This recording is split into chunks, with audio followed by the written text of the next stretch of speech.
The stovetop still gave off heat as my daughter-in-law smirked, whispering that my cooking tasted like a retirement home. Still holding the carving knife, I served her plate first. Roast duck, family glaze, no reaction. As her guests raised their phones, the chef laid down a recipe card, with her name across the top. While the cameras rolled, he read it, line for line, from my 2011 archive. The same woman who mocked my food had just claimed my legacy on paper. That's when I realized. She didn't steal my recipe. She walked into my kitchen holding the receipt. All right, before we dive into this crazy story, do me a favor. Subscribe and tell us where you're watching from. The scent of rosemary and browned butter hung in the air like a memory Lena had no intention of letting go. Outside, twilight burned low across the Napa sky, a deep amber melting into violet. Inside her estate kitchen, the heat wasn't just from the ovens. Lena adjusted the hand-stitched linen napkins one last time, then wiped her palms on the apron tied crisp around her waist. The dining room, long walnut table, candlelit and quiet, waited like a stage. Tonight wasn't about flair or fusion. It was roast chicken, wild mushroom stuffing, green beans sautéed the way her mother did when budgets were thin and flavors were sacred. Maya popped her head in from the hallway. Guests are arriving. Ethan's parking. Lena nodded, her hands already checking the warmth of the plates. Pour the Malbec. Start with the cheese tartlets. The front door opened with laughter just a bit too loud for the room. Kristen. She swept into the foyer in a floor-length silk dress like she'd wandered in from the wrong event entirely. A gold cocktail glass dangled lazily from her fingers. Her heels tapped against the hardwood like applause meant for herself. I thought this was casual, Maya whispered. It was, Lena said softly, slicing into a cranberry-glazed tenderloin. She didn't look up. Dinner moved smoothly for a while. Crystal clinked, wine flowed, and Lena watched plates fill and empty with practiced ease. Kristen picked at her food, her manicured nails clicking against the porcelain, with the rhythm of someone who wanted to be anywhere else. Then it happened. Midway through the second course, as the sweet potato gratin passed around, Kristen leaned toward Lena's neighbor, a tech investor named Devin. Her voice, perfectly pitched for not-so-private shade, cut through the background hum. This tastes like something from a retirement home. The words were coated in a sweet venom, followed by a smirk that held too long. The room froze, mid-bite, mid-pour, mid-laugh. Devin's smile collapsed. Ethan stared hard into his wine like it had answers. Someone coughed. Maya stopped in the kitchen doorway, still holding a ramekin. Lena didn't flinch. She finished pouring panjas over the carved turkey and set the gravy boat gently beside it. The candles flickered, unbothered. Years in catering had taught her how to hear things without reacting, but Maya saw it. The tiniest pause in Lena's hand, the half blink, the way her knuckles whitened just briefly on the silver tongs. Kristen leaned back in her chair, the picture of oblivious grace, and refreshed her lip gloss at the table. Her phone buzzed. A few taps later, her screen lit up. Maya glanced down as she passed behind her, catching a glimpse of the caption Kristen posted under a filtered shot of the meal. When you pretend to enjoy rustic peasant food. The caption was as careless as it was cruel. Lena returned from the kitchen with a bowl of roasted carrots, glazed with orange zest and maple. She placed them on the table without a word, her expression smooth, controlled. Kristen didn't even glance up. The silence was the kind that only good manners and social obligation could maintain. Gwen hadn't arrived yet. She was scheduled for dessert, but her absence left a vacuum no one else could fill. Ethan tried to restart the conversation with something about the wine's tannins. No one cared. Lena finally sat down. She lifted her fork, took one bite of her own food, then placed it back down with exact precision. Maya cleared the empty appetizer plates, jaw set tight. As she leaned in to grab Kristen's untouched dish, their eyes met. "Don't overthink it," Kristen said under her breath. "Too low for anyone else." "She's used to being the center of attention." Maya didn't answer. She turned, plate stacked high, and disappeared into the kitchen. Lena sipped her water. The room shifted, just slightly, as if everyone had felt the drop in temperature. She smoothed her napkin over her lap and smiled at Devon. "Would you like more stuffing?" He nodded, awkward and grateful. "It's incredible, Lena. Really." Kristen rolled her eyes, but this time no one was watching her. Except Lena. And in that moment, Lena finally looked up, just long enough to lock eyes with her daughter-in-law. She smiled. Not wide. Not warm. But steady. A smile with teeth behind it. Outside, the vineyard hummed under the evening stars. Inside, something sharper was coming to boil. Morning sun sliced through the sheer linen curtains in Lena's study, catching the dust motes mid-drift like flecks of flour. She sat at her desk, the wood worn smooth from decades of recipes scrawled in shorthand and red wine rings left by late-night planning. The air smelled faintly of dried thyme and something deeper. Resolve. The envelope sat to her left, unopened but not forgotten. She reached for the old landline, not her cell. Some conversations needed wait. 2 rings. Then a smooth, familiar voice answered. "You're calling early. That either means frost on the vines or someone insulted your gravy." "Worse," Lena said, resting back in her chair. "Someone confused it for cafeteria food." A pause, then a low chuckle. "I assume Kristen's still alive?" "Barely. I let the roast rest longer than I let her nonsense sit." Antonio Reyes didn't need more detail. Theirs was a friendship seasoned in steam and pressure, built in restaurant kitchens and late-night cleanup crews, where respect was earned by how you held a knife and how you treated the dishwashers. "You still teaching at Ridgefield Culinary?" she asked, voice casual. "Every other Friday. Why?" "I need a kitchen. Yours. One night. Something intimate. Clean lines. Full visibility." There was a short silence, then the creak of his stool. "You want the event suite?" "I want the chef's table," she said. "And I want mirrors, cameras, audience close enough to smell the garlic sweat." Antonio gave a low whistle. "Lena Monroe's planning a show." "I'm planning a lesson."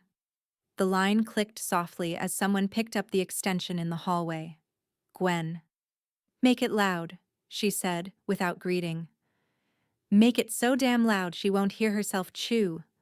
Lena smiled without turning. Of course Gwen had been listening. The woman had the ears of a hawk and the discretion of a drunk poet. "She laughed at my food," Lena said quietly. "She laughed at your legacy," Gwen corrected, stepping into the room. Her silver hair was tucked into a blue bandana, the same kind she wore when carving pumpkins or skinning whole rabbits. "So serve her humility, braised, plated, and flaming at the edges." Antonio's voice crackled back on. "Done. I'll send you the date options and access codes. Use whatever staff you need."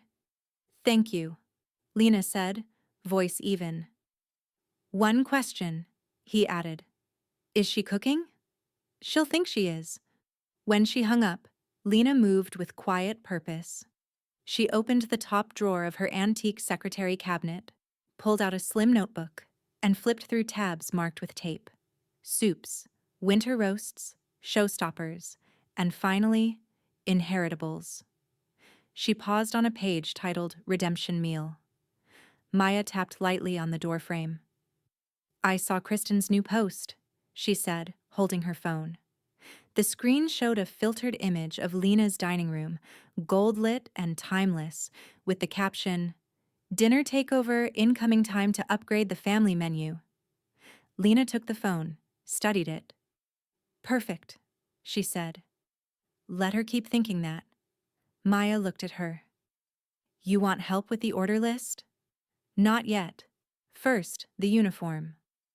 From a shelf in the corner, Lena pulled out a garment bag and unzipped it. Inside hung a crisp, tailored chef's jacket, white, pristine, stitched with the name Kristen in small, elegant black embroidery. Maya blinked. You had it made already? Lena's lips curled faintly. I've been planning to teach her something. I just hadn't decided what. She handed Maya the bag. Steam it, box it in tissue, and send it to her house with a note. What should it say? Just 2 words, Lena said, already scribbling on a note card. Be ready. The following morning, Lena walked through the vineyard kitchen with a cup of chicory coffee, the hum of bees outside blending with the soft whir of the ceiling fan. Maya was setting up prep trays when the first ping from Lena's phone cut through the calm. It was a group text, Kristen's name flashing in bold.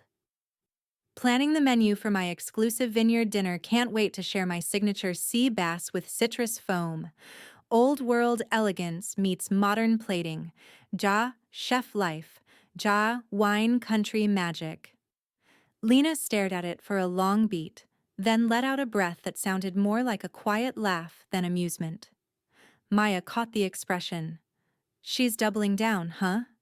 She's performing, Lena said, and every performance needs an audience. She set her mug down, walked to the office alcove, and opened an old recipe binder, its corners yellowed, pages softened from years of kitchen steam. She flipped past crab bisque, corn pudding, truffle reductions, until her fingers landed on a printout from 2011. There it was. Pan-seared sea bass with citrus foam and fennel pear relish. A forgotten food blog she used to follow. The same ingredients. The same description. Even the same drizzle pattern in the attached photograph. Would you look at that? Lena murmured, tilting the page toward the light. She didn't even bother to switch the garnish. Should I tell Antonio? Maya asked. Lena gave a small nod. Send him a copy. He'll know what to do. At the Ridgefield Culinary Event office later that afternoon, Antonio's inbox lit up with 2 emails. The first was from Maya. Subject line, for your eyes. The second arrived 15 minutes later, from Kristen Monroe herself. Subject, menu submission for the Vineyard Dinner event. Antonio opened it, and there it was. A polished PDF with gold borders, her name across the top like a luxury label. Inside, identical measurements, identical phrasing. He exhaled through his nose, leaned back in his chair, and chuckled quietly. Ah, Lena. You've baited a fine hook. Gwen appeared in the doorway behind him, carrying a mug of black coffee and the kind of expression that usually preceded trouble. You're grinning like a fox. Who's bleeding? Antonio turned the monitor toward her. Her eyes scanned both recipes, the printout from Maya and Kristen's PDF, side by side. She didn't even change the font, Gwen said. Deadpan. Lord help her. It's like forging a painting and leaving the artist's signature on it. Antonio smiled. Lena's going to enjoy this. Enjoy it? Gwen snorted. She's going to slow roast it. That evening, the vineyard glowed gold under the late sun. Ethan sat on the patio scrolling through his phone, frowning slightly. Kristen, maybe tone down the posts. You've tagged half of Napa. It looks like you're hosting the Oscars. Kristen adjusted her sunglasses and laughed. Oh, please. People love a little glamour. And this dinner? It's my rebrand. I've got 2 influencers flying in. Mom's supposed to host this, not you. She'll thank me later, Kristen said breezily, taking a sip of her Sauvignon Blanc. I'm giving her estate visibility. My followers adore the whole rustic chic vibe. Ethan rubbed his temples. Just don't start another fight, okay? Relax, she said. This time I've hired a private chef. We'll be flawless. Inside the kitchen, unseen by either of them, Lena was on the phone, her tone light but deliberate. Yes, she said. It's the same vendor she used for that wine pairing brunch last spring. A pause, then a low hum of confirmation. Good, she said. Keep the booking exactly as it is. Just reroute the location and send the confirmation to my address. I'll handle the rest. She hung up, the faintest trace of satisfaction curving her lips. Maya entered quietly, drying her hands on a towel. You really think she'll go through with it? Oh, she'll go through with it, Lena said, folding the food blog printout neatly and sliding it into a file marked receipts. And when she does, every bite will tell the truth she's been trying to fake. Maya hesitated. You sound almost calm. Lena's eyes gleamed. Anger burns too fast. I prefer a slow simmer. The email came just after breakfast, short and smug. Subject, dinner update. Kristen Monroe. Hi, Lena, just a heads up. Thinking we move the dinner to the guest house? It's got better light for filming, and I've already told the photographer. Hope that's okay. Lena read it once, then again, letting her eyes skim over the word thinking like it had weight it didn't deserve. She didn't reply. Instead, she slid her phone across the marble counter and turned back to the handwritten seating plan in front of her. 8 names, 3 decades of relationships, and 1 long overdue correction. Later that afternoon, Maya found her in the estate dining room, arms crossed, staring at the long mahogany table like it was a chessboard, and she was 6 moves ahead. She wants to move it, Lena said, not turning. Wants the guest house. Maya nodded. Should we say no? We say yes, Lena said. And then we set our own table? In here. Maya tilted her head. You want 2 dinners? No, Lena said, finally turning. I want 1 performance, but 2 stages. By midweek, the main estate kitchen had transformed into something between a film set and a surgical theater. The windows had been wiped spotless. A canopy of stainless steel mirrors had been installed above the prep station, angled just right to catch every move of a knife, every flick of a whisk. Antonio arrived wearing a crisp white chef's coat and that unreadable calm he carried like a second skin. We'll do 3 fixed cameras, he said to Maya, gesturing toward the rafters, and 1 on the plating station. Maya scribbled notes, already organizing equipment carts. And the floor plan? Antonio walked to the chalkboard Lena kept for holiday menus and drew a square around the island. We put the guests here. 1 row, shoulder to shoulder. No one can hide behind a centerpiece. Lena walked in carrying a box of antique silver spoons. No floral arrangements, she said. No distractions. Just her, the stove, and the truth. Gwen arrived that afternoon, heels clicking through the hall like warning shots. She dropped her overnight bag by the pantry and pulled out a wrap of cloth from inside her tote. Inside, her knives. She unfolded them slowly, blade by blade, a soft whisper of steel against flannel. She won't be ready, Gwen muttered, testing the balance on a boning knife. Not with those fake chef coats and sponsored aprons. She won't know what hit her, Maya said, pulling cords through the floor sockets. She won't even know she's already been hit, Lena added. Meanwhile, across the gravel courtyard at the guest house, Kristen was giving a tour to a rented lighting tech. I want it bright, she said, but soft bright. Like, expensive bright? Candlelight, but make it Instagram. She waved her hand toward the French doors. And can you get a shot of me prepping at the stove, but with, like, the vineyard in the background? So it feels, what's the word? Elevated. She was in athleisure this time, but her makeup was heavy, contoured like she was auditioning for a cooking segment she'd already imagined herself booked for. Her phone buzzed again. She grinned and typed quickly. About to teach this old vineyard a few new tricks, stay tuned. That night, Ethan found Lena in the main kitchen, testing sauce reduction over low heat. He looked tired, creased at the edges in a way that had nothing to do with work. I don't want to pick sides, he said. You don't have to, Lena replied. He rubbed the back of his neck. I didn't think it would get this far. Lena stirred the pot slowly, never looking up. Neither did I. But then again, I thought she married you for love. Turns out it was for the photo ops. Ethan exhaled, shame flickering behind his eyes. Just don't make it a war. Lena finally met his gaze, steady and unblinking. It's not a war, she said. It's dinner. He didn't know how to argue with that. So he didn't. He walked out quietly. The spoon kept stirring, the sauce kept reducing. And somewhere across the courtyard, Kristen was posing with a ring light, still thinking the show was hers. The guests arrived just before sunset, their shoes clicking along the gravel path that wound from the vineyard gate to the Monroe Estate's main house. The air smelled of lavender and distant wood smoke. Camera lenses dangled from shoulders. Laughter rose in polite clusters. Everyone was dressed for something exclusive, something performative. Kristen greeted them near the guest house, wearing a tailored jumpsuit and oversized sunglasses, though the sun had already dipped behind the hills. Her hair was curled, her gloss was fresh, and her phone never left her hand. Come on in, she chirped.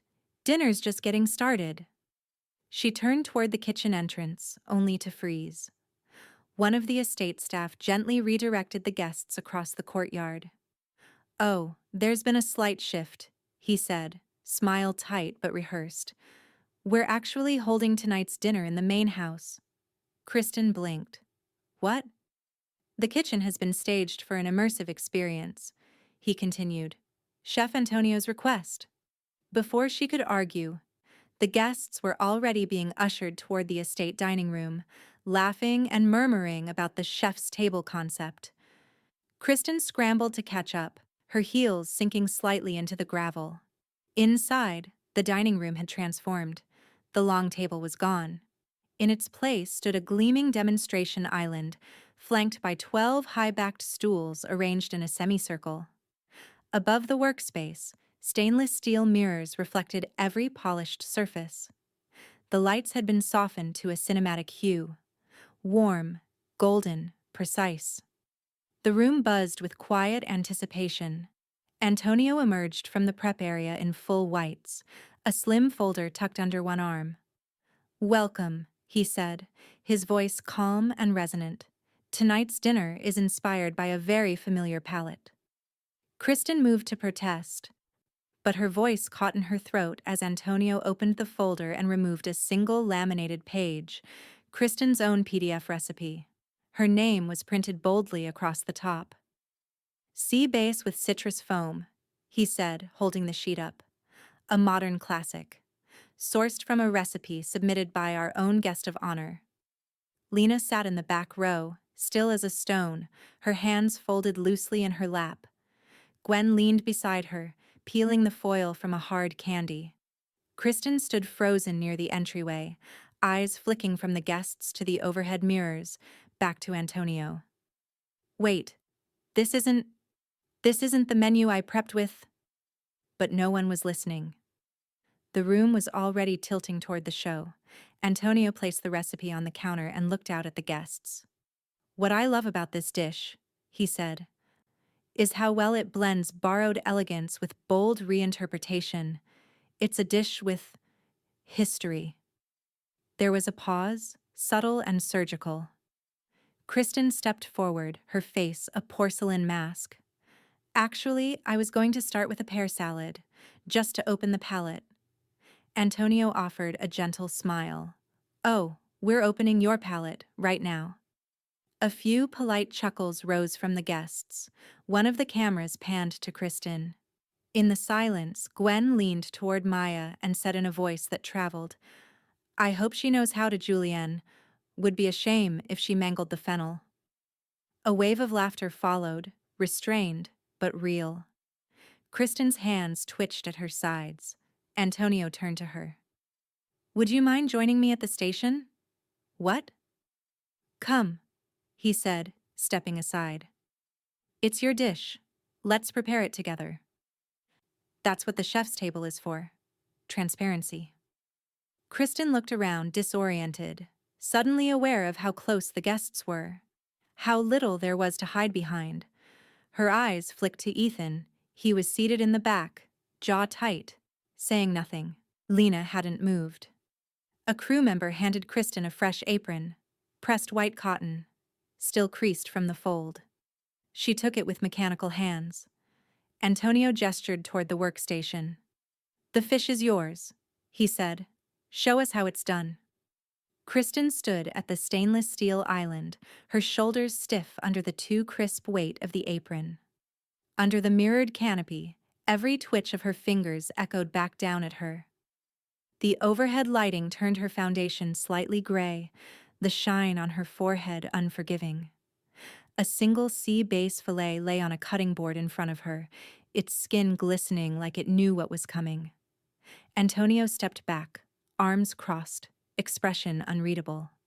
Kristen inhaled, exhaled, and reached for a small bowl of aromatics. "Okay, first, garlic," she mumbled, fingers closing around the nearest bulb. "No," Gwen said evenly from her stool.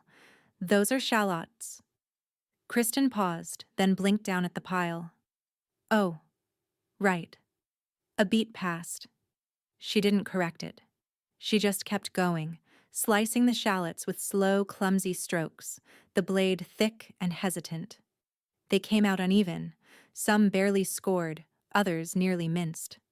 Antonio didn't stop her. Neither did Maya, though her face flickered briefly behind the camera lens. A few guests exchanged glances, subtle but unmistakable. Kristen moved on.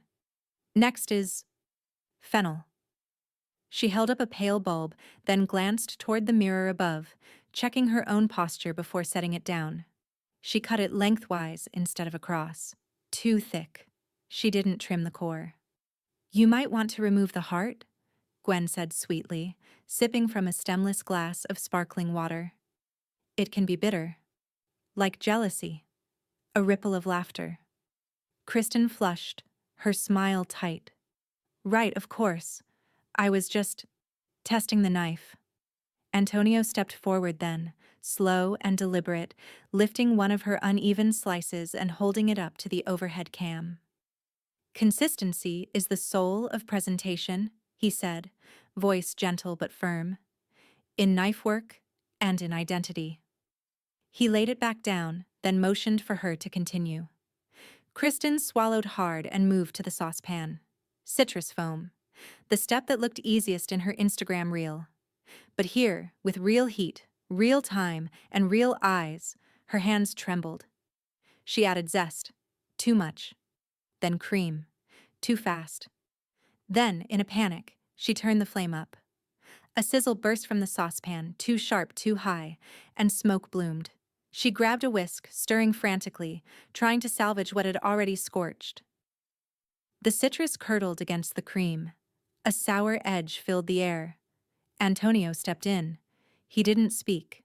He just lowered the heat, added a splash of stock from a small side pot, and began whisking in a practiced rhythm. Smooth, effortless, clean. The sauce calmed. Kristen stepped back, her face frozen. Gwen leaned over to Lena, whispering, "You remember that one time in Atlanta, when the Sioux tried to flambe the soup?"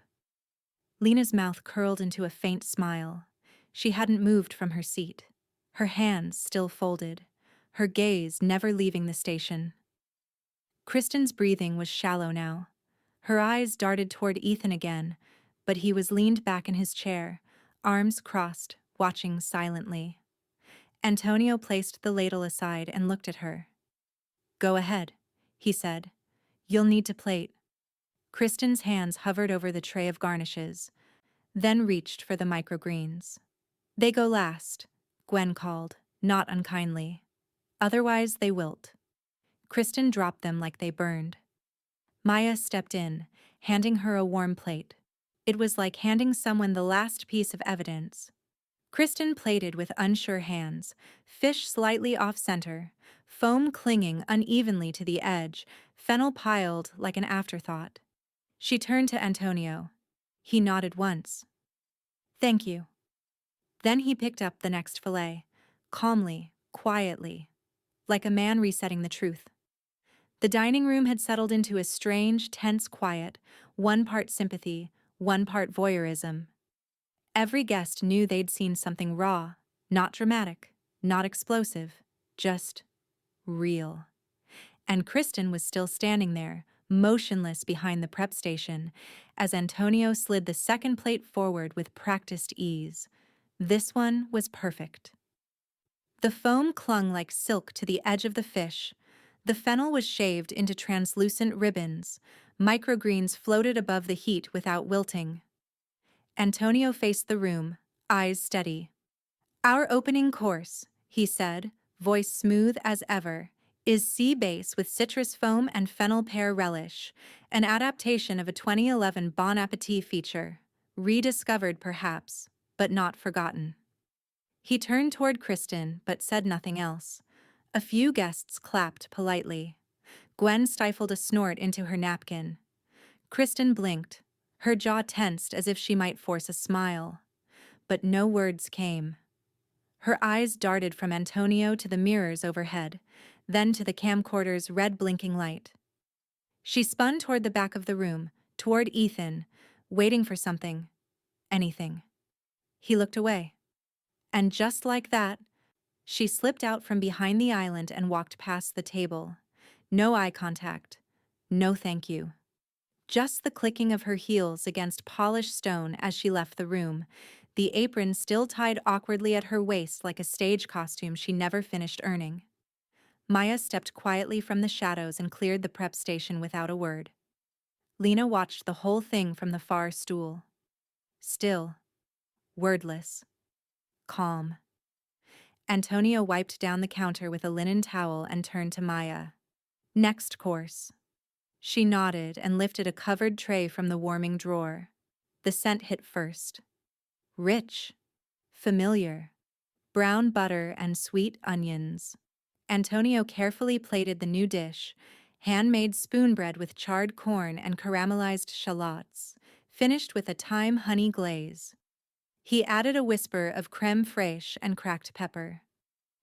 He looked out at the table. This next course comes from Lena Monroe's archive, her mother's Sunday recipe, reinterpreted with care. Nothing borrowed, nothing stolen, just memory. Maya served plate by plate, quiet and efficient. Lena finally rose. Not dramatic. Just right. She moved slowly, each step measured, and took Kristen's empty seat at the head of the table. The chair felt firm beneath her, grounded. She lifted her fork with poise, took a bite, and set it down. Then, for the first time all evening, she spoke. Flavor doesn't come from reinvention, she said, her voice smooth but rooted. It comes from knowing where you started. Glasses were lifted in silence. Then Gwen raised hers just a little higher. To the originals. The room exhaled, like a truth had finally been acknowledged aloud. Lena lifted her glass and nodded. She didn't need to say anything else. At that moment, a server gently swung the dining room door shut behind them. Outside, footsteps crunched on gravel. Kristen's, moving fast. A gust of wind lifted the corner of a linen curtain near the door, before falling still again. The hum in the room shifted. No longer strained, no longer performative. What remained now was something grounded, cleaner, warmer, real. Antonio stood behind the island, sleeves rolled, posture relaxed in a way it hadn't been all evening. The cameras were still recording, but their presence now felt peripheral, an archive, not a spectacle. He lifted the next course from the sous vide bath and began plating with a calm rhythm, hands steady, movements pared down to precision and care. He didn't narrate, he didn't explain, not at first. Maya stepped forward instead. Tonight's second course, she said, voice clear and sure, is red wine braised short rib over stone ground grits with heirloom carrot puree. inspired by the meal Lena cooked the night she told her father she wasn't going to finish nursing school. She was going to feed people instead. Lena said nothing, but the corner of her mouth twitched upward. A quiet acknowledgement. A memory pressed into flavor. Plates were served, spoons dipped, glasses clinked again. Gwen gave a small hum after her first bite. Salted just like someone knew she had something to prove. Guests smiled, more freely now.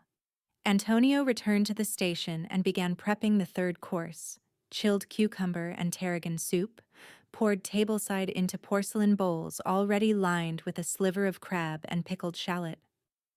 Maya continued, now moving beside the guests as she spoke. This one came from a summer she spent as the only woman in a kitchen full of egos. They'd dump prep on her, try to make her crack. So she perfected this dish at home. Light, exacting, impossible to fake. She brought it in one day and left it in the staff fridge with no note. The next day, the chef asked who made it. No one answered. But Lena knew. Lena didn't blink. Her hands rested on the edge of the table like they belonged there. The soup disappeared fast. Course 4 arrived. Cast iron cornbread croutons nestled in a late fall salad of chicory, honey-crisp apple, and smoked pecans. Antonio drizzled a buttermilk vinaigrette over each plate with the casual grace of someone who understood reverence. She made this after her mother passed, Maya said. It was the first time she cooked with grief in the room. The only sweetness came from the apples. The bitterness stayed. The table went quiet again, but this time it wasn't uncomfortable. It was sacred. Outside, the wind had picked up. Branches scratched softly against the stone walls. At the far end of the kitchen, where the pantry door stood ajar, something shifted. A shadow, maybe. Kristen. She stood half-hidden behind the doorframe, fingers curled around the edge, mascara slightly smudged, lips parted just enough to reveal the truth. She didn't understand how she'd lost the room. But she had. Maya turned and caught a glimpse of her but said nothing. Just went back to the table and poured another round of wine. Course 5. Slow roasted duck with blackberry jess and cornbread stuffing. She cooked this after Ethan was born, Maya said. When Lena realized she couldn't be both everywhere and everything, so she started doing only what mattered. Ethan's eyes dropped to his plate. He didn't look up. When the final course arrived, apple cider cake with cinnamon glaze and whipped creme fraiche, Antonio stepped back from the island and nodded toward Lena. She rose again, slow and deliberate, and took her glass in hand. This menu, she said, isn't innovation. It's inheritance. It's what comes through you when you stop trying to impress and start trying to remember. She lifted her glass higher. To those who know where their flavor comes from. Around the table, guests raised theirs. Gwen clinked Lena's with a proud smirk. Maya's hand didn't shake when she held hers up. And in the shadows behind the pantry door, Kristen lowered her gaze, not because she didn't want to be seen, but because she finally was. It started with a clip, 13 seconds long. A close-up of Kristen, brow furrowed, turning up the flame under the saucepan too fast, too high, followed by a puff of steam and Gwen's voice, dry and amused. I hope she knows how to julienne? Then another cut, Antonio calmly lifting Kristen's printed recipe, the camera lingering on her name as he said, rediscovered perhaps, but not forgotten. Someone had edited it cleanly, elegantly, with music. Within 6 hours, the video was stitched into duets on TikTok. Within 12, it was reposted on a trending culinary gossip account. By the next morning, it had cracked Instagram's Explore page under the hashtag Haas Chef Table Revenge. By noon, the title that stuck wasn't hers. Vineyard mother-in-law silences fraud with recipe card. Kristen saw it before Ethan did. She woke to dozens of text messages, most unreadable through the screen glare and rising panic. The original post had already hit over 2 million views. She sat on the edge of their guesthouse bed, legs pulled up under her, phone in hand, her thumbnail raw from biting.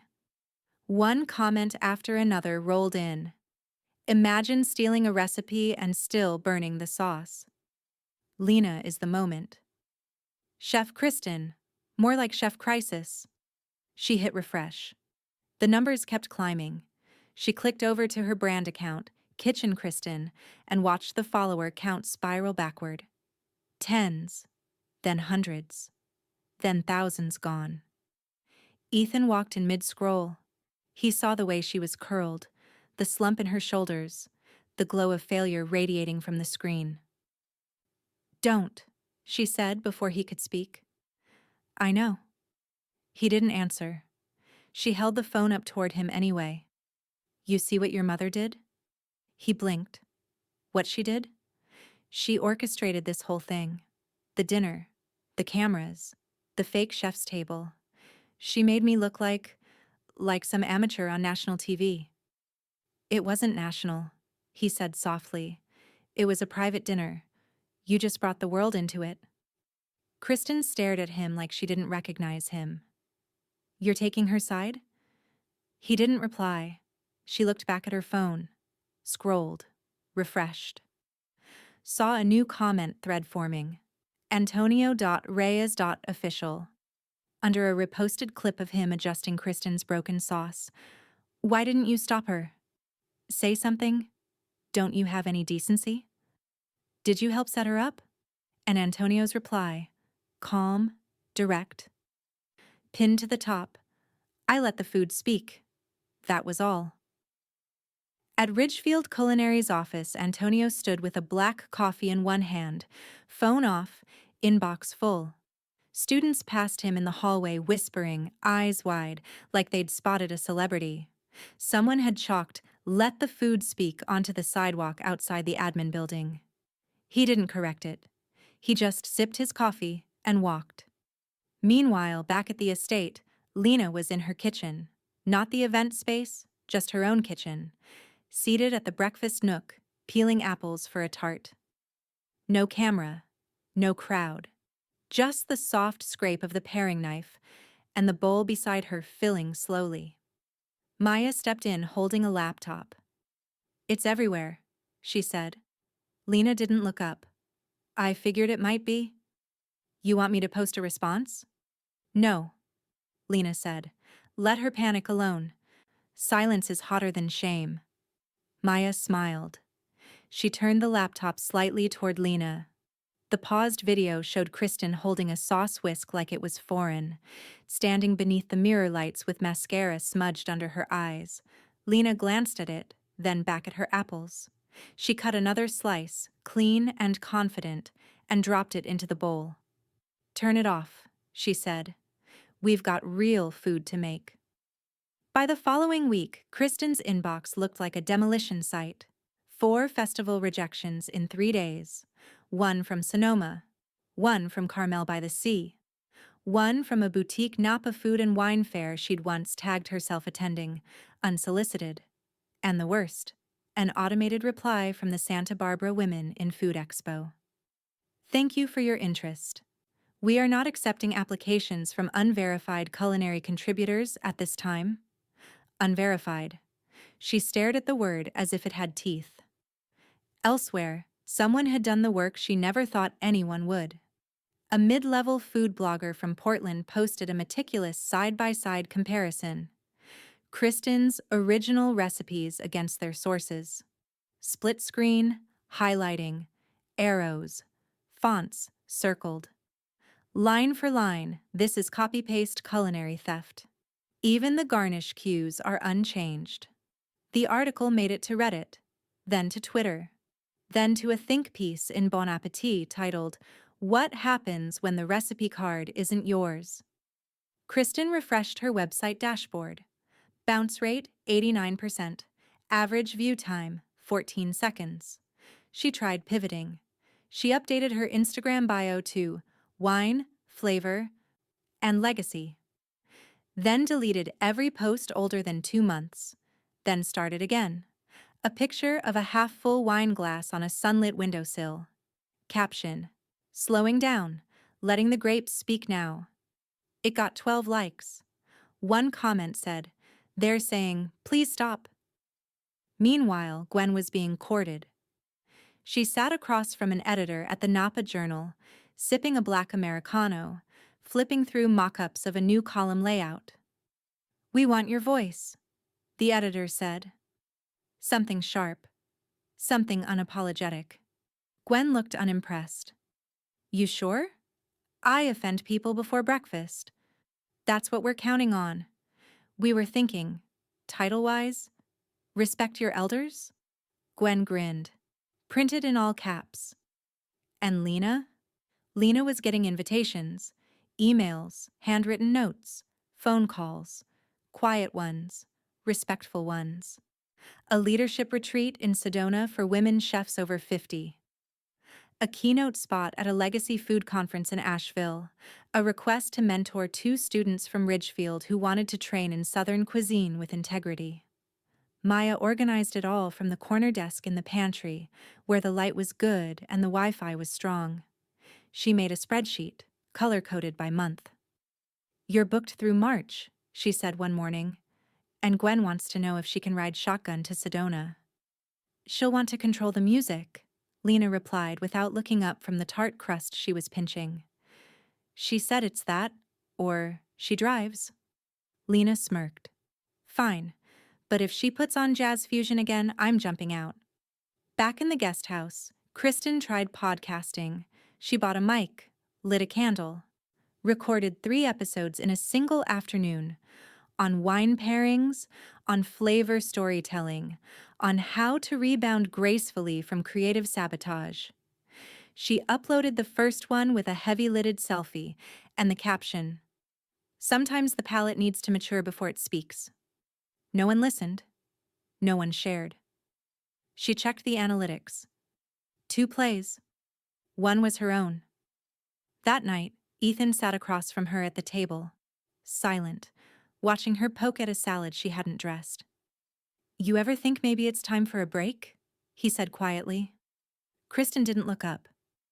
"A break from what?" "From all of it. The branding. The scramble. Maybe we just step back." "You mean I step back?" she snapped. "While your mother gets all the praise and all the press and I become what? Background?" "That's not what I said." "It's exactly what you meant."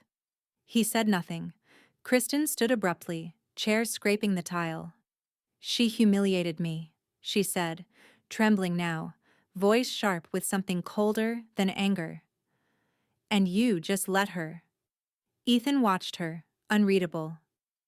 "She didn't have to make it public." "You did that," he said.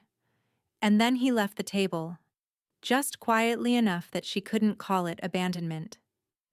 Ethan found her in the guest house kitchen, pacing with her phone in one hand and a half-drunk glass of wine in the other.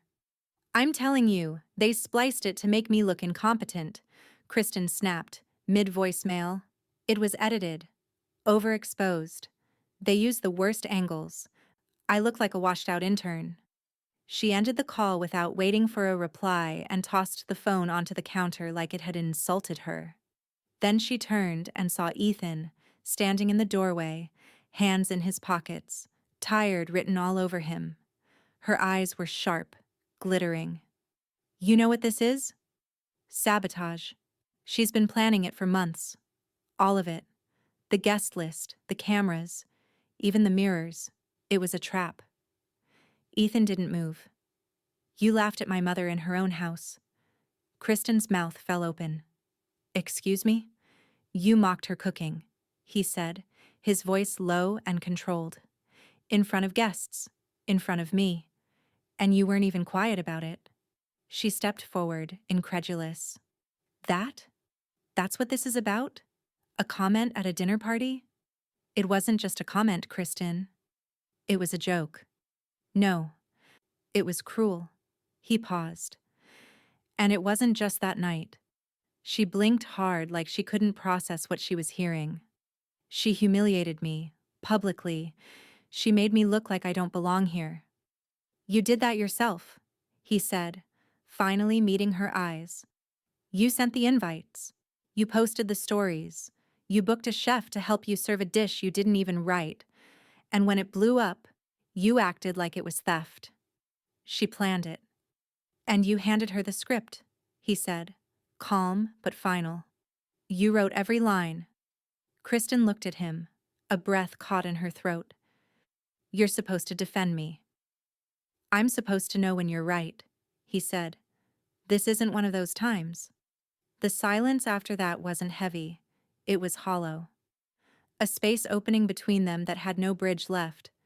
He turned toward the door. She called after him. Where are you going? He stopped. Away. Just for a few days. Where? He didn't answer. The vineyard guest suite hadn't been used in months, not since late harvest, but the sheets were freshly laundered, the pillows fluffed. The mini fridge was stocked. His favorite beer. Herbed goat cheese. Marinated olives. Sliced turkey. A handwritten label on the Tupperware. Roast chicken, Thursday dinner. Ethan sat on the edge of the bed, shoes still on, head in his hands. He didn't need a lecture, or a pep talk, or even a hug. He just needed space to stop pretending like neutrality was kindness.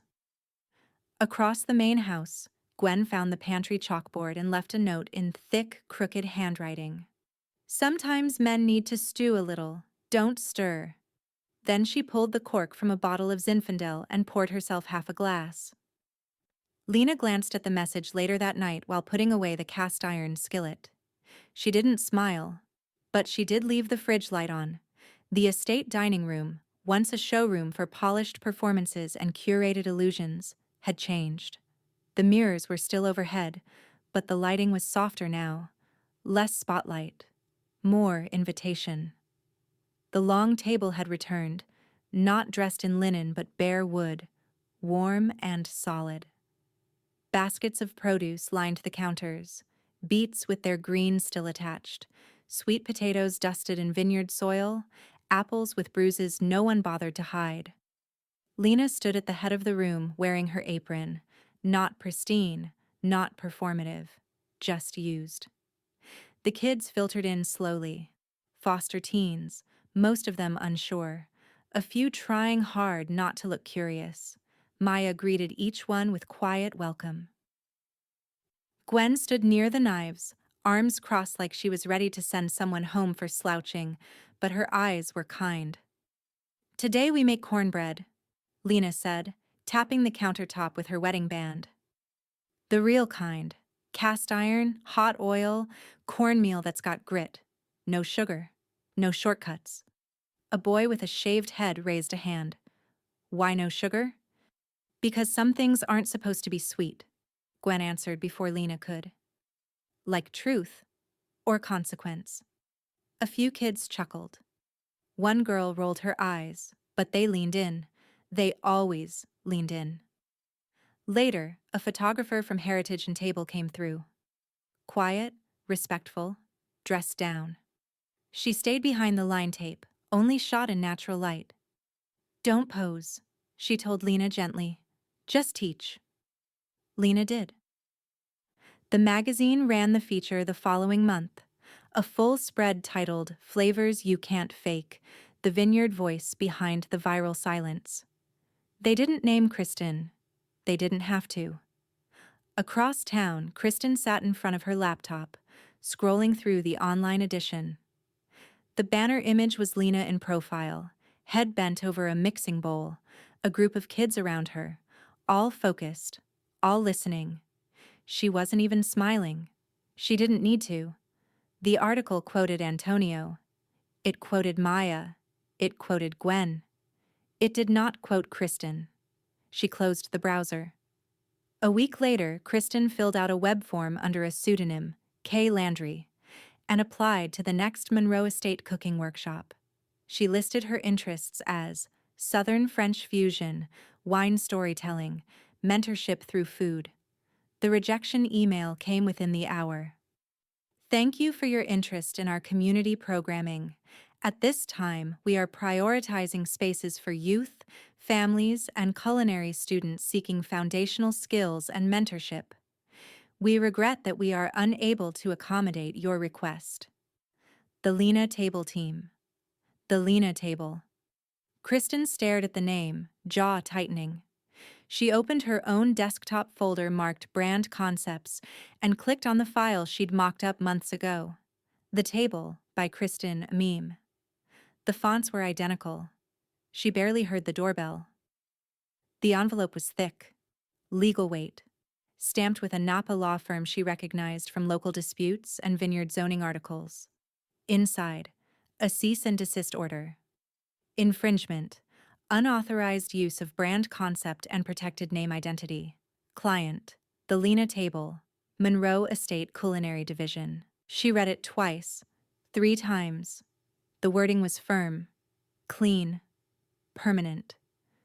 Kristen tossed it aside like it was nothing, but she didn't touch her laptop again that night. At a press Q&A for Heritage and Table's fall feature, Ethan stood behind the mic, hands loose at his sides. Someone had asked about Lena's rise, about the virality, about the family legacy. He didn't glance at Kristen in the back row. "Pride without roots doesn't feed anyone," he said. "Not in the kitchen. Not in a marriage. Not in a life." No one clapped, but no one interrupted him either. Kristen lowered her eyes. For the first time, she didn't defend herself, not even in her head. The invite went out quietly. No hashtags, no grand posturing.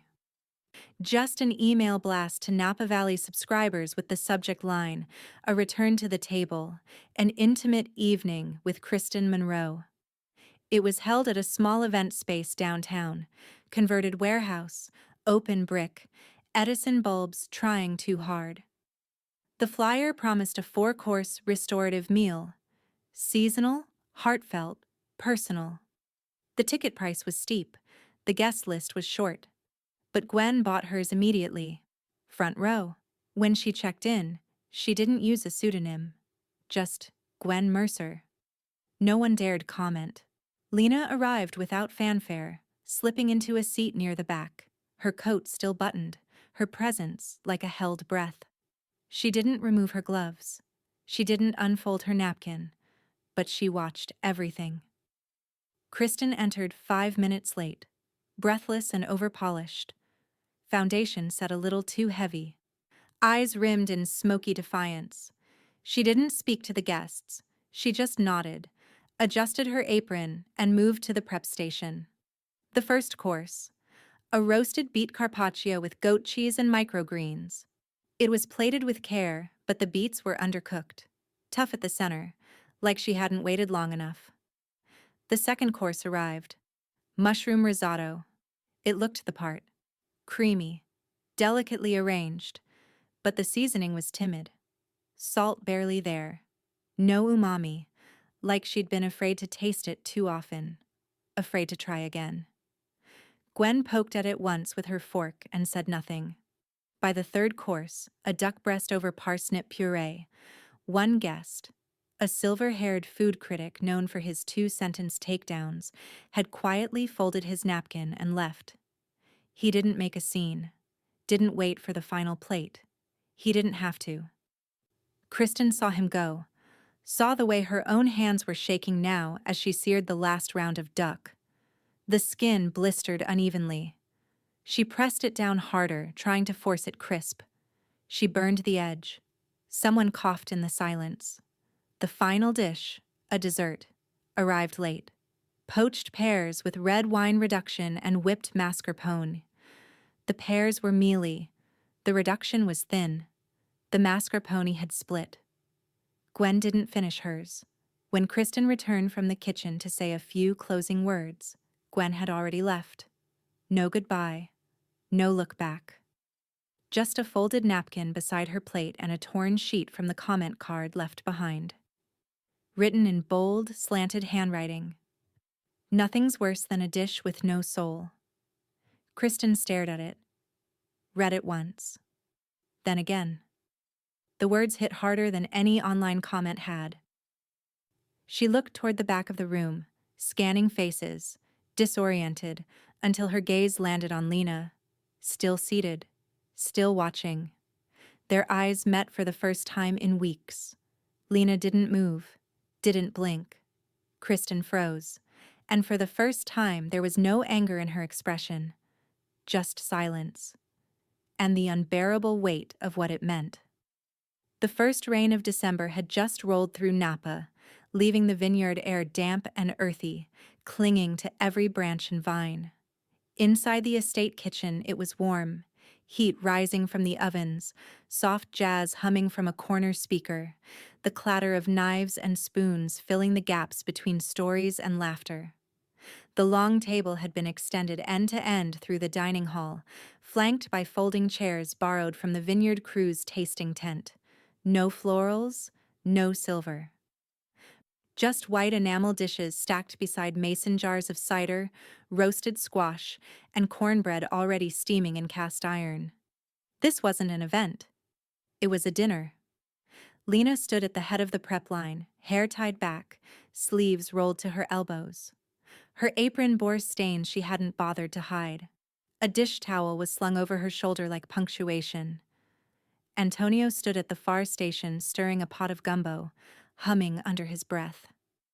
Gwen chopped pecans with the rhythm of a metronome, her tongue poking slightly from the corner of her mouth. Maya moved between them like current, checking, plating, adjusting seasoning with practiced grace. "Don't forget the vinegar in the greens," Lena called. "I already did," Maya said. "Then add more," Gwen said. "They'll think we're from the north." Laughter rang out. One of the culinary students, new, bright-eyed, nearly sliced their fingertip, distracted by the rhythm of it all. Outside, lanterns strung across the trellis glowed against the damp twilight. The guests were vineyard hands, students from Ridgefield, and a few retirees from the community center. No influencers, no sign-ups, just a dinner for the people who did the work and rarely sat at the table they made possible. The door creaked open mid-prep, and Ethan stepped in. He wasn't announced.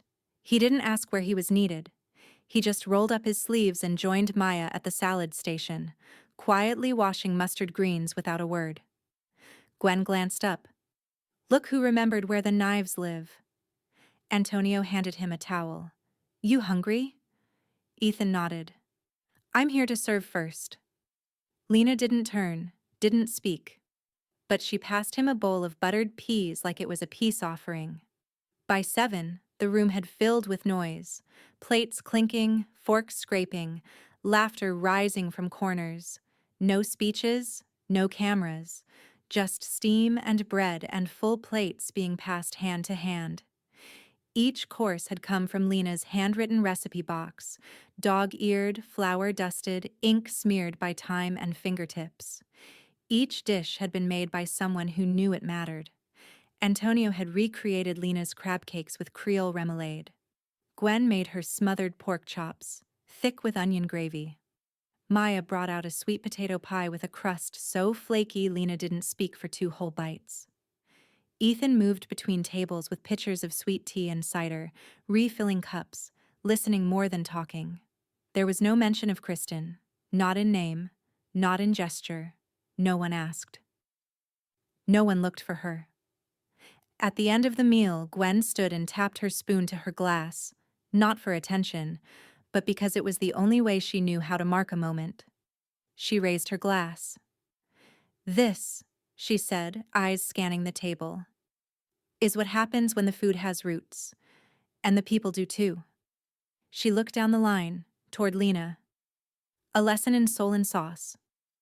The room clinked glasses, murmurs of "here, here," and "that's right," drifting through the air like steam. Lena smiled, quietly, fully. She picked up her fork again, dug into her plate, and didn't rush a single bite. At the far end of the table, one of the students leaned over to another. "I thought she was retired," he whispered. "She is," the other said, "but she never stopped feeding people."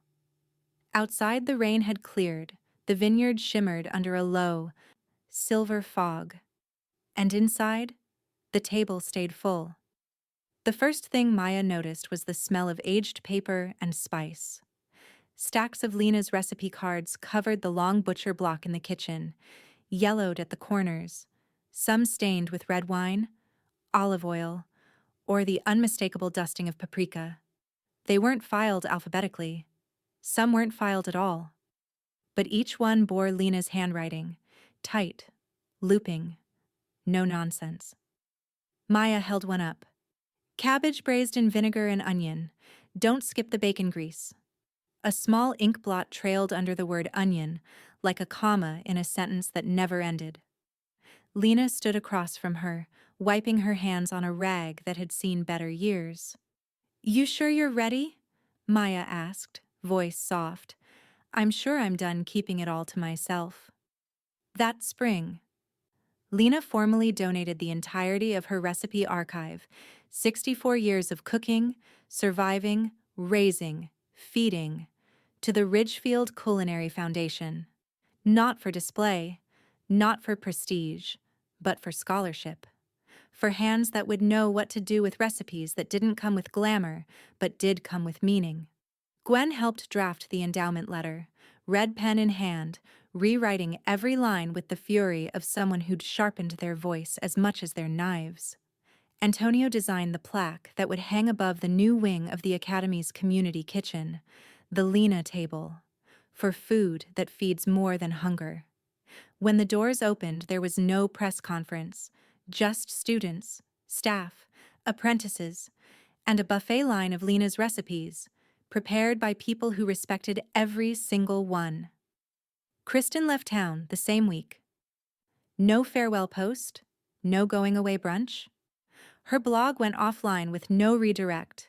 Her Instagram changed to private, then disappeared entirely. One day, Maya clicked the bookmark by habit and found a 404 page in its place.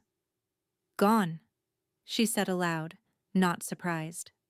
Lena didn't ask where Kristen went. Neither did Ethan, and that somehow made the ending stick.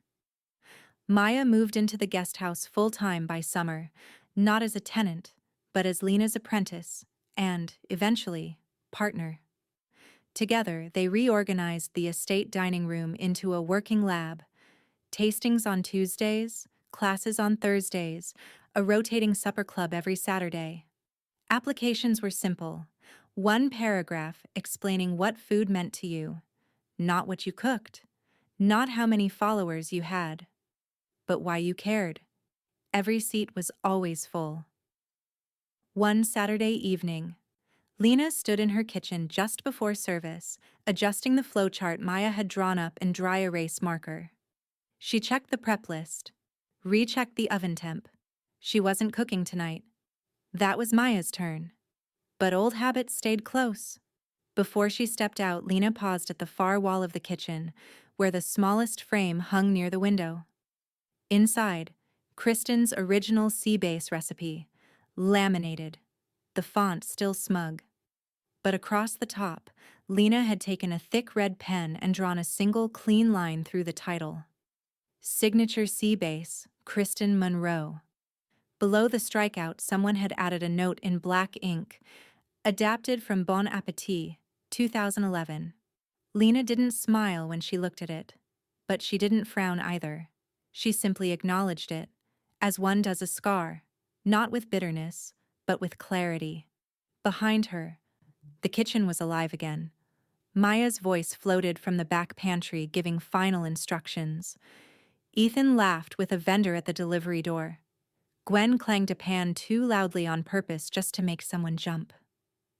Outside, the guests were arriving, most of them not influencers or chefs or critics.